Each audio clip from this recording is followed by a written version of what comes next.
Good evening and welcome to this edition of Africa in Focus with myself, Kwame, Ghanaian writer, broadcaster, podcaster, entrepreneur, historian. And in this week's edition of Africa in Focus, why Africans should not come to the UK or Europe and stay in Africa. So that's the theme for this week's show, why Africans must not come to the UK or Europe. And we'll tell you why, we'll give you a breakdown of why you should not come. So before we get into the show, if you like what you hear, please subscribe to Africa Ghanaian Focus on YouTube, subscribe to Africa Ghanaian Focus on Spotify. It doesn't cost anything, so please, tell your friends, your family, your social media networks, affiliates about a great podcast called Ghana Africa in Focus, and subscribe to it on both YouTube and Spotify. And if you want to donate to the show, we welcome any gifts, donations to help us continue to produce fantastic content coming from Ghana and from the African world. You can donate as little as $3 a month. And that would be grateful. Any donations would be grateful. All right, so let's get into the show, looking about why Africans must not come to the UK straight Europe. Now, there's a perception in Africa that and this perception is from the movies, it's from things like British Council, etc., that if you come to Europe or UK, you can have a good life, etc., And also, those Africans or Ghanaians who have come, who live in Europe, live in the UK, come to Ghana or come to Africa for the holidays, they kind of show off there. They got the stuff that they have, the Nike, the Reebok, Adidas, the designer wear, the flashy shoes, flashy clothes, they may have a nice watch, they may have the top of the range iPhone, etc. But you don't know how they got that. And as the podcast goes on, I will tell you how many Africans, right, actually living in debt, are actually in big debt. Because just because you see them wear masks and have the latest iPhone doesn't mean that they're doing well. No, that's a false picture that you are being presented. And so there's this perception out there that that you can make it, in quotes, if you leave Africa. So if you leave Ghana, Nigeria, Kenya, wherever you are in Africa, right? If you leave that country and come to UK or Europe, right, you'll make it. So I'm going to talk about UK because I live in UK, and I'm going to talk specifically about why African people should not come to the UK, and also why you should value the little money that you get from your relative who's living in the UK or Europe, who sends you some money every month. Yeah, why you should value that. But I'm specifically going to be talking about in this podcast about why African people should not come to the UK. And so like I said, we've broken down why there's a false perception, and a false narrative that has been carefully and systemically cultivated that if you leave Africa and come to the West, right, you can live a good life, comfortable life, But the reality is, for many Africans who have come here, particularly in the last 10 years, the UK is very, very difficult, And like I said, I live in the UK, and I know what's been going on in the UK over the last 10 years, and that's why I've been here for the last 10 years.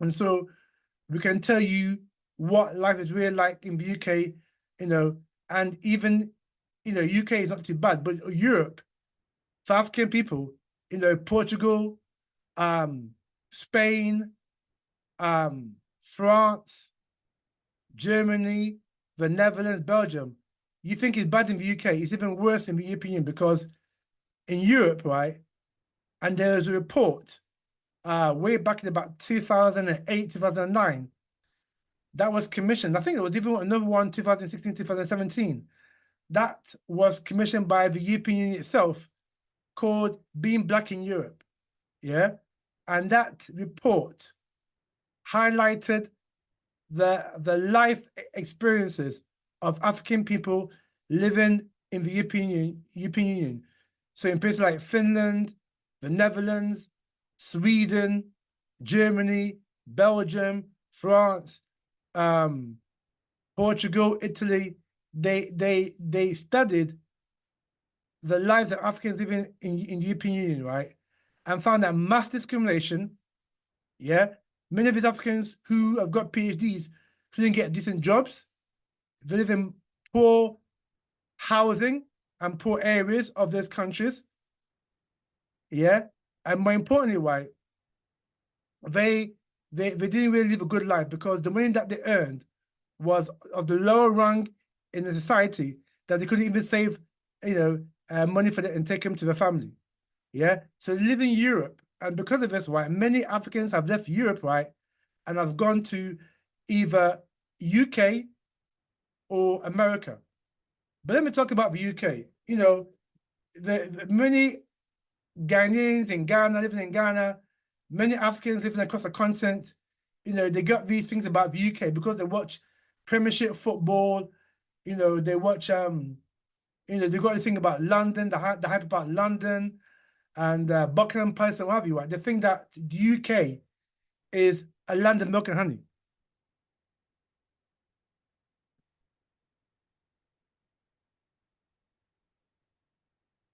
But the reality is the UK is far, far, far from being a place of milk and honey.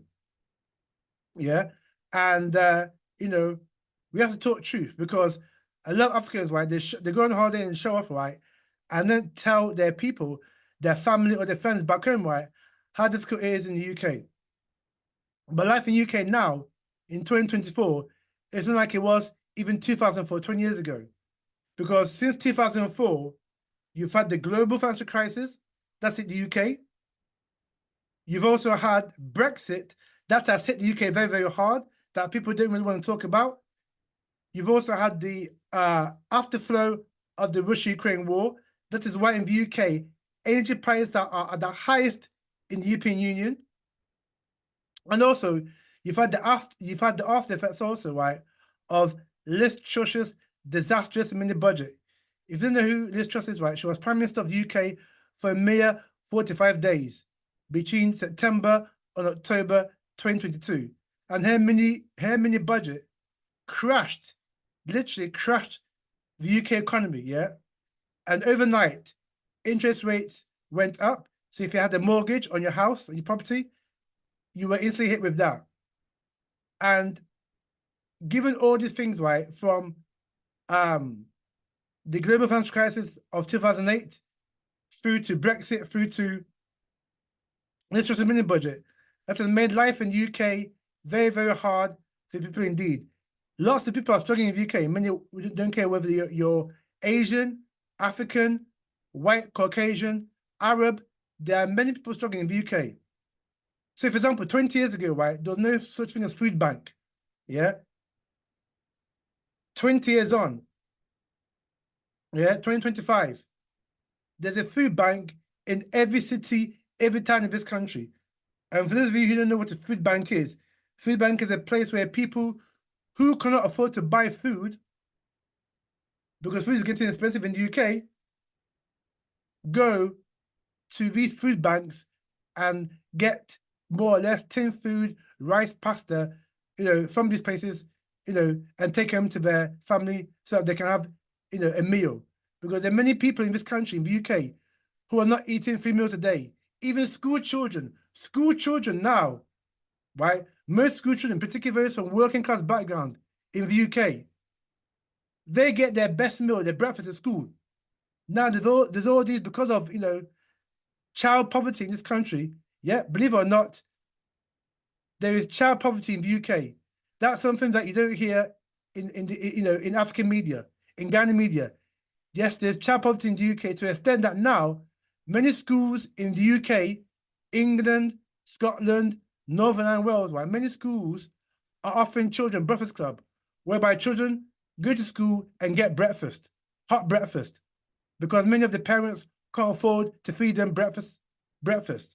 And so, like I said, many people in this country are struggling because of the high cost of living That is the aftermath of Liz Truss budget, the Russia-Ukraine war, Brexit, and what have you. As an example, in the UK, rents have doubled in 3 years.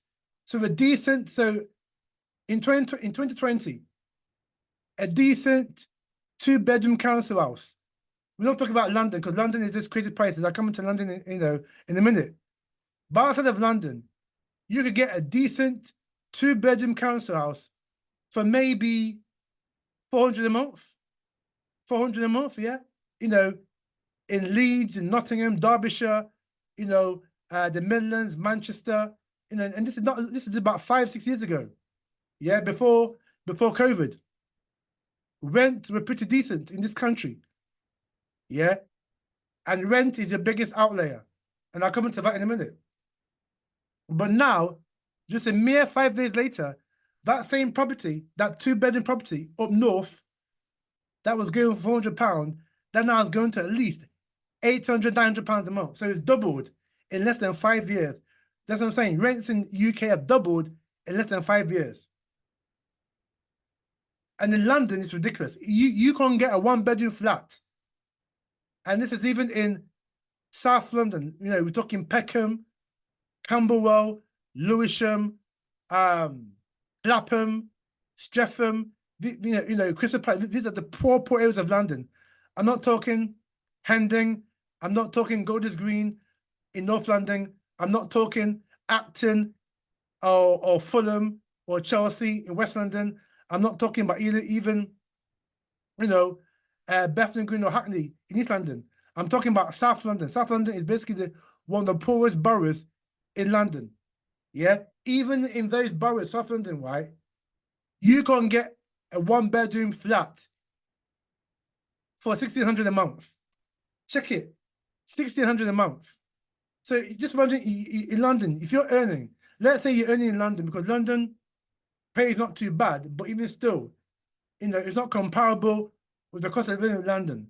So say, for example, in London, you get £4,000 a month, yeah? And this is before taxes, yeah? So that's £48,000 a year before taxes. So that's about £4,000 a month before taxes.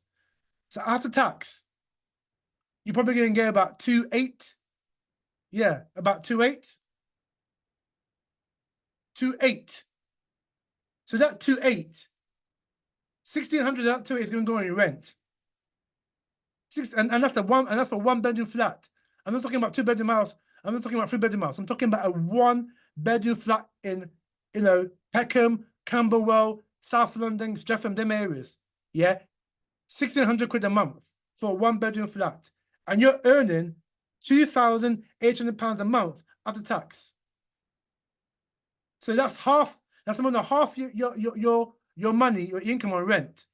Yeah, and so we're not even talking. If you add the council tax, you add your water, electricity, heating, gas, food, transport, your money's gone. So this is why people in the UK, particularly in London, are lived off credit, because your money, because of the cost of living crisis in this country, and particularly the cost of living in London, is that high that £4,000 is nothing in London. Even if you get £8,000, and I'm being very generous here, £8,000 a month, right, before taxes. So £8,000 a month is £96,000. Unless you're working in the City of London, right, you can't get that money. Even those who work in the City of London, and I've seen salaries in City of London. City of London is the financial heart of London. I've seen people's salaries in City of London, right? Not the big guys. I'm talking about the average guys. Some of them are 60K, 70K, 45K, 55K, 80K in London, working in the City of London for some of these big multinational companies and some of these investment banks. So even £8 grand in London is nothing, because that's before tax. So after tax in London, and because you're £96,000 a year, which is £8,000 a month, you're paying high tax rate. Yeah. So about £8,000 before taxes a month, you're probably looking at about £5 grand, £5,000 a month. Yeah, in London. So if you're living, so probably because you work in City, right, you can probably afford to live a bit decent. But I was in London the other day, and this is near the City of London. This is in E14. E14 is about a couple of miles from the City of London, 2-3 miles from the City of London. Even one-bedroom apartment is £2 grand, £2,000 a month. Yeah, a 2-bedroom apartment in E14 is £2,800 a month. So if you're a single person, you want to get somewhere decent in London, right?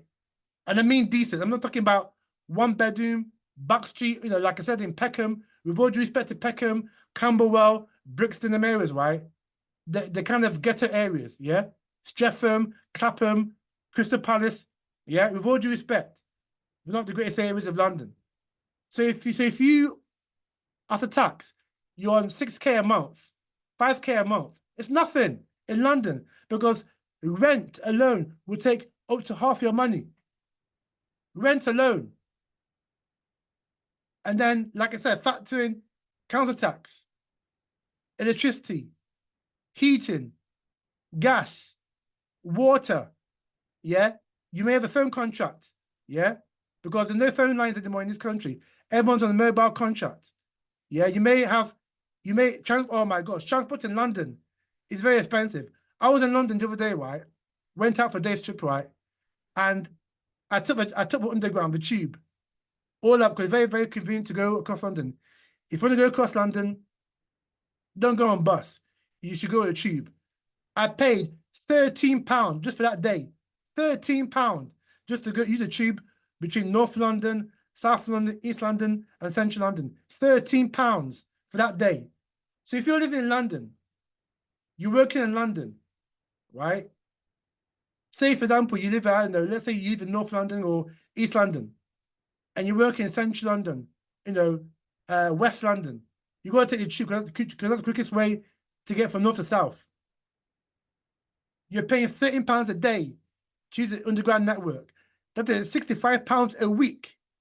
Times that by 4, that's 64 times 4 weeks. £65 times 4 weeks. That's £260 a month on transport. Just that. That's just an underground transport, right? Because you can't really drive in London because of the way, ULEZ and all that. You can't really drive in London. Yeah? So your best form of transport is either the tube that everyone takes or the buses. Yeah? And so you're spending on average £300 a month just to use the tube in London. Add that to cost as well. So even £8,000 before taxes is nothing in London because your rent and other things will eat up your money quickly. So this is why, even within UK, London, people are moving from London to other parts of the UK, like in Manchester, Nottingham, Derby, Birmingham, Peterborough, where it's less cheaper. Not expensive as London, but still, roughly speaking, cheaper than living in London. Yeah. So in London, there are many Africans, many Ghanaians who have got 2-3 jobs just to survive in London. Because like I said, even £5 grand, £5,000 a month after taxes is nothing in London. Nothing. Nothing, beloved. So that's why you see many Africans got 2-3 jobs. Yeah. Many Africans don't see their children from break of dawn to late at night. Africans are working. So African will get up in London, 4 a.m. in the morning, go and do their first job. So this is before even their child wakes up. They'll leave the house at 4 a.m. in the morning, right? To go to their first job, right? After their first job, maybe 2 hours cleaning. Then they're going to do their main job. Maybe some factory work, right? Maybe 9 to 4, right? After that, they've got a third job, maybe to do some small security from 5 to 8. So by the time they get back at night, by the time they get back at house, it'll be 10 o'clock at night, right? So between 4 in the morning when they leave the house and 10 at night, they see their children. What sort of life is that? And this is the life that many African people are living in, particularly in London. They've got 2 or 3 jobs don't see your children apart from weekend. Hmm? And you want to come to the UK? You want to come to the UK and basically work like a horse, and there's nothing to show for it. So even outside of London, because the wages are not great outside of London. So even if you earn, because the average salary in the UK is about £32,000, yeah. So that's about £3 grand a month before taxes, yeah. Let's call it £50,000 a month, yeah, a year, sorry, before taxes. So that's £3 grand, £3,000 before taxes, yeah. So before tax, right, that £3,000 is probably about £2 grand, maybe £2 grand, maybe one. Let's call it £2 grand, yeah. Or let's say no. Let's say that no. Let's say that's about two. Let's say £2,200. You know that £3,000 a month after tax. So let's say 2,200. Yeah, yeah. Call it 2,200. Now, house prices in the north is expensive, but not like London, right? So a typical 2-bedroom house up north, you're probably looking about £1 grand, right? £1 grand, £1,000, 1,200 for a 2-bedroom house in London, outside of Manchester, Birmingham, Derby, Nottingham. You're probably looking about 1,200 quid for a 2-bedroom house apartment. Yeah, so that's nearly half. That's half of the 2,000. That's more than half of the £2,200 a month after taxes. So that's now you got £1,000 left. That £1,000 left that you got, £1,000 left that you got to go for council tax, your water, your heating, electricity, your car or transport, food. Yeah. So basically you got nothing. You got nothing after taxes. After all these expenses, you got nothing. After all these bills, you got nothing. UK is about bills. That's it. Yeah. Even if you have a partner, you're married, and your joint income outside of London is about £5,000. That's good money after taxes. £5,000. But don't forget, right? You're married with your wife and you got one child. You're probably living in a 2-3-bedroom house. That's taking half your rent. Yeah. Taking half your rent. And like I said, factor in bills. Bills. And I'm not even talking about going out, eating nice restaurant. I'm not talking about even having a Netflix subscription. I'm not even talking about having a gym membership, right? I'm talking about the basic bills. After you rent, council tax, that you gotta pay, composing, management, you gotta pay. Your water, your light, your heating, that's management, you gotta pay that, right? Then your transport, because obviously you have to move from A to B, transport, food, yeah. So that's 6 things I've mentioned after you rent. 6 things I mentioned. That's how essential, yeah.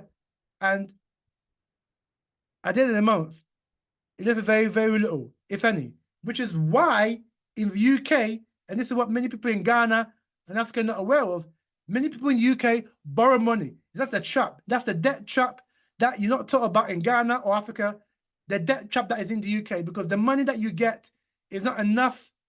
It's just enough to scrape by. It's not enough to live on. It's just enough to get by. And so what many people do, they take this credit card, yeah? And they use their credit card to buy a car. Yeah. So when you see Africans, you may come over here for holiday, whatever, you may have family here, you may come over here for holiday, right? You may see people driving nice cars, but it's on credit. Right? The mobile phone, the iPhone 16 that they got, iPhone 14, right? Galaxy Samsung flip phone, Galaxy, S25. It's all on credit, beloved. Credit. Because in this country, credit is king. Yeah.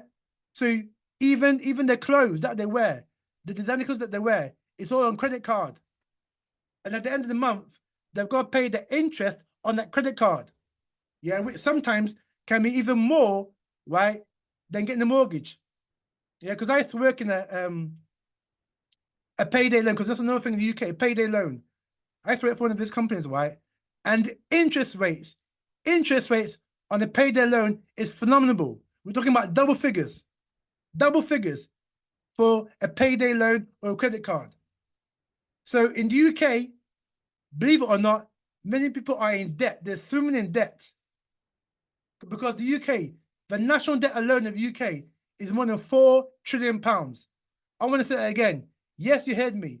The national debt in the UK is more than £4 trillion. They didn't tell you this Africa, did they? BBC World Service didn't tell you about this. Yeah? They give you a false impression about the UK. But the UK is a massive debt. Huge debt. And the average person in the UK, so the average person in the UK is in 50 grand worth of debt. I know people that are in debt more than £100,000 in the UK. Because they're taking out credit card, they're taking out loan, they're just not, they're paying it. Right? On top of that, they've got a mortgage. That's never a trap in the UK. Because there's this thing in the UK. Yeah, buy a house, buy a house, buy a house, buy a house. That's a trap. That's people, but people don't understand that. And when you buy a house, right, you don't own it per se because you're paying a mortgage. Yeah, you may be paying about £1,000 a month to that mortgage or whatever. Yeah. And if you miss a payment, right, there's two things that can happen. A, it goes to your credit report, because if you miss a payment, and that could be for your mortgage, you miss a loan payment, you miss your phone contract payment, that missed payment, right, goes on your credit report. Yeah, and that can give you a bad credit rating. And secondly, right, that mortgage, right, that you pay is between 20 and 30 years. So you're going to be working, slaving off your butt in the UK to pay for your house for the next 20 to 30 years. You call that life? In Africa, in Ghana, people that you see these big houses, people own it. People own the houses. Yeah, it's very, very rare that in Ghana or Kenya or Zimbabwe or Cote d'Ivoire or Nigeria or Morocco or Botswana or Cameroon, people pay mortgage. No, these big houses, these mansions, 6-bedroom houses, 5-bedroom houses, 4-bedroom houses with boys' quarters, people own their property. In Africa, there's no mortgage.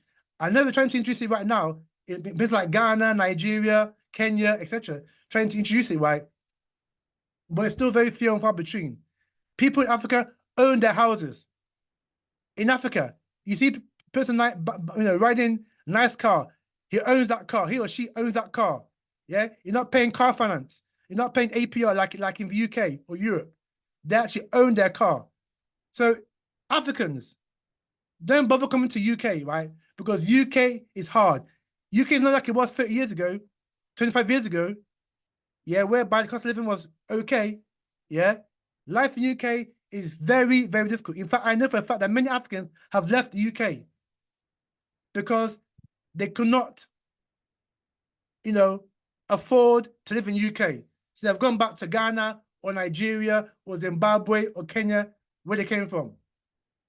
Because the cost of living is too high in the UK. Add to that the pressure. And so you Africans, right, on the ground, when your family sends you £100, yeah, 100 euros, you should be thankful, yeah, because you don't know the hell that your family member goes through to give you that £100 or €100 a month that they're sending you, yeah. And that's another thing that many Africans struggle with, right? This money that we call black tax, sending money home, that is killing a lot of Africans because they have to force themselves to work, yeah, in order to give you back home money.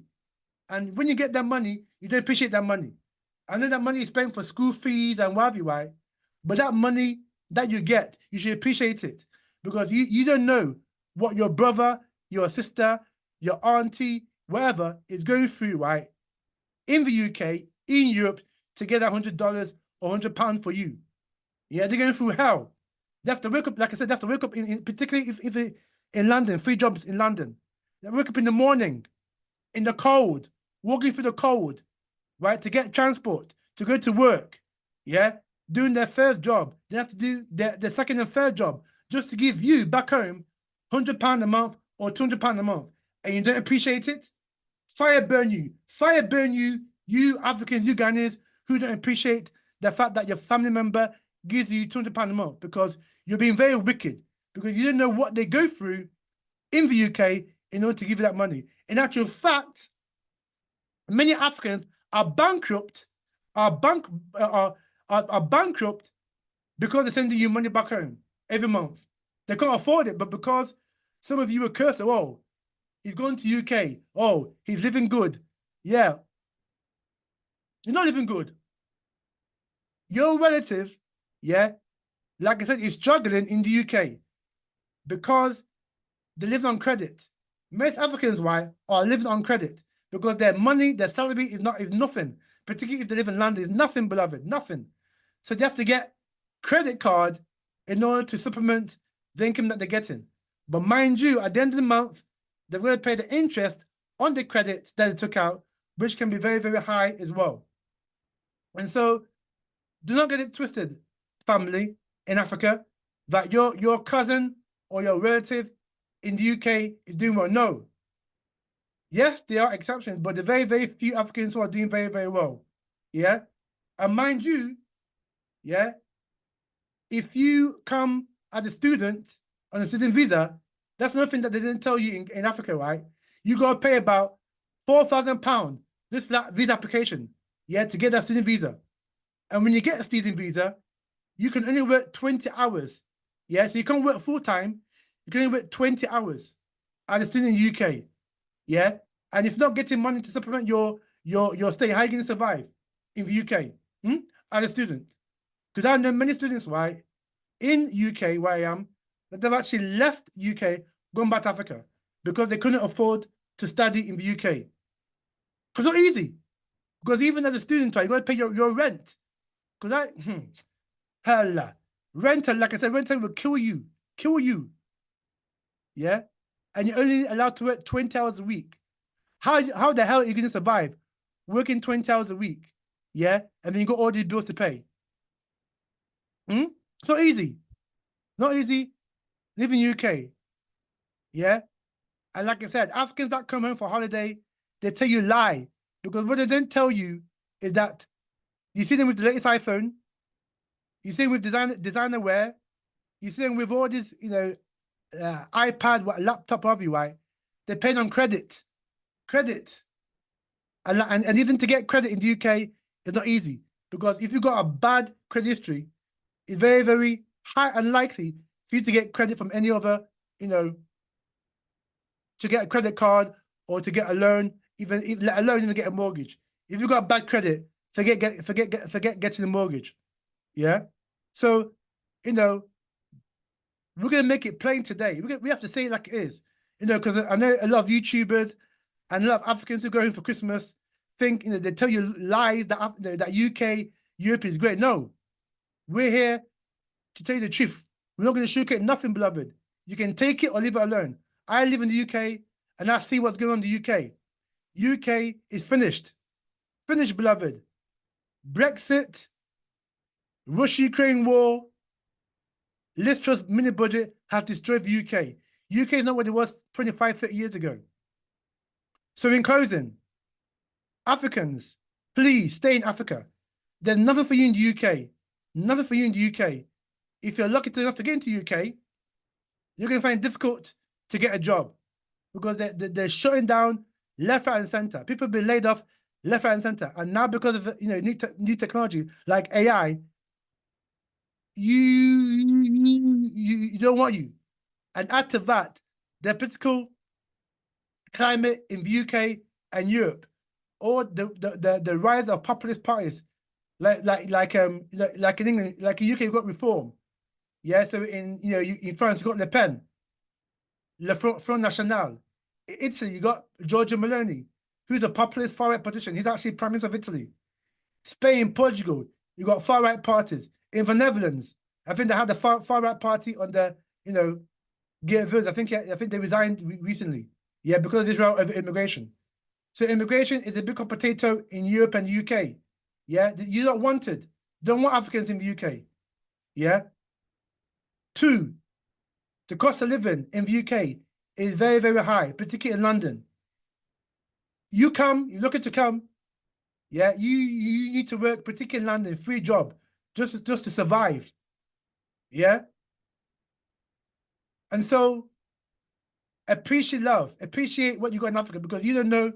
I know life is hard in Africa. If you live in Ghana, I understand what went on in Ghana before Muhammad came. Muhammad's trying to make things a bit easier in Ghana, but it was a lot worse under Akufo-Addo. In Nigeria, I know things are bad in Nigeria because of Tinubu has removed the subsidies. I know that, so it's making things in Nigeria expensive. Kenya, Ruto is doing what he's doing. Yeah. So we know some of the African leaders are not doing what they should be doing. But it's better than coming to UK where there's nothing for you and the cost of living inside. Even if Africans have just come. They're struggling. Maybe 5 to a house. They're struggling. Living in one bed. Yeah. Sharing a house with 4 or 5 people. Sharing a toilet, kitchen, bathroom with 4 or 5 other people. Yeah. Working from 8 in the morning, 8 at night. You got no life. Is that the life that you want?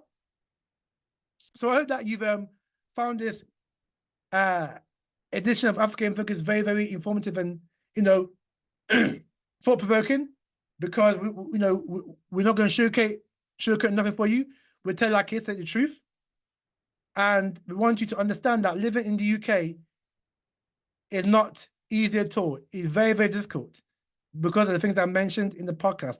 And Europe, yeah, where Black people are treated even worse than UK, yeah, Europe is even worse. France, Germany, Netherlands, Spain, Portugal, etc. It's even worse than the UK. And so maybe you think twice about leaving Africa, leaving Ghana, and try to make a life for yourself in Ghana or wherever African country you come from. All right, so this has been Africa in Focus with myself, Kwame, Ghanaian writer, journalist, podcaster, entrepreneur. Please subscribe to Ghana Africa in Focus on YouTube. Subscribe to Ghana Africa in Focus on Spotify. All right, and in next week's edition, we've got a special. Next week is the 16th anniversary of the death of Michael Jackson, the greatest entertainer ever lived. We're going to tell you why Michael Jackson was killed and why the white man wants to destroy Michael Jackson's legacy. But Michael Jackson's legacy will never be destroyed. But check out for that in this edition of Africa in Focus.